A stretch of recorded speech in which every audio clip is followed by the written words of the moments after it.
রংপুরের পীরগাছা উপজেলার রহিমউদ্দিন ভরসা মহিলা কলেজ মাঠে পীরগাছা উপজেলা বিএনপির দ্বিবার্ষিক সম্মেলন। উপজেলা বিএনপির নতুন নেতৃত্ব নির্বাচনে সরাসরি ব্যালটের মাধ্যমে নির্বাচনের আয়োজন করে জেলা বিএনপি।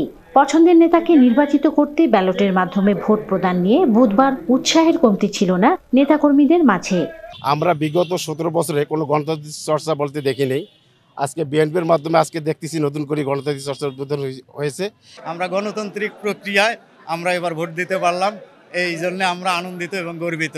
তো এবারের কাউন্সিলের মধ্যে যে যোগ্য প্রার্থী নির্বাচিত হবে তাদেরকে দিয়ে পীরগাছা সুসংগঠিত হবে এবং আমরা আশা রাখি আগামী দিনে রংপুর 4 পীরগাছা কাউন্সিল আসনটি আমরা ধানের শীষ মার্কায় বিএনপিকে উপহার দিতে পারবো।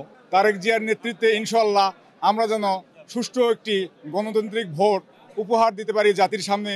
ওয়ার্ড, ইউনিয়ন, থানা নিরপেক্ষ সুন্দর দৃষ্টিতে একটা জমকালো অনুষ্ঠানের মধ্যে আমরা গণতান্ত্রিক প্রক্রিয়ায় ভোট আমরা করতেছি।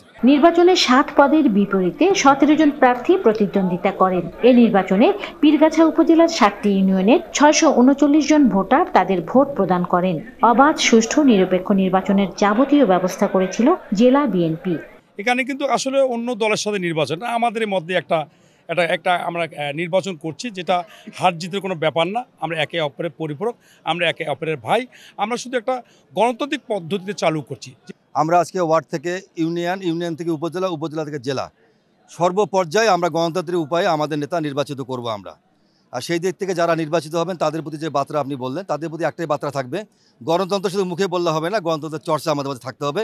এই গণতন্ত্রের চর্চায় আমাদের আগামী জাতীয় সংসদ নির্বাচনে আমাদেরকে অনেক শিক্ষা দেবে।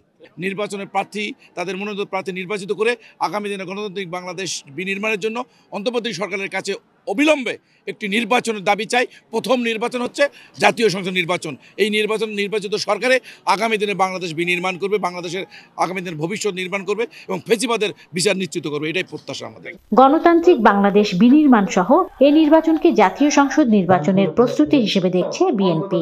15 বছর তারা ভোট দিতে পারে নাই, দলের ভেতরে এখন যেহেতু ভোট দিচ্ছে, এটাকে তারা প্রাথমিকভাবে জাতীয় সংসদে যেভাবে ভোট দেওয়ার প্রস্তুতি, সেই প্রস্তুতির অংশ হিসেবে তারা এটা গ্রহণ করেছে এবং এইভাবে তারা কাজ করতেছে।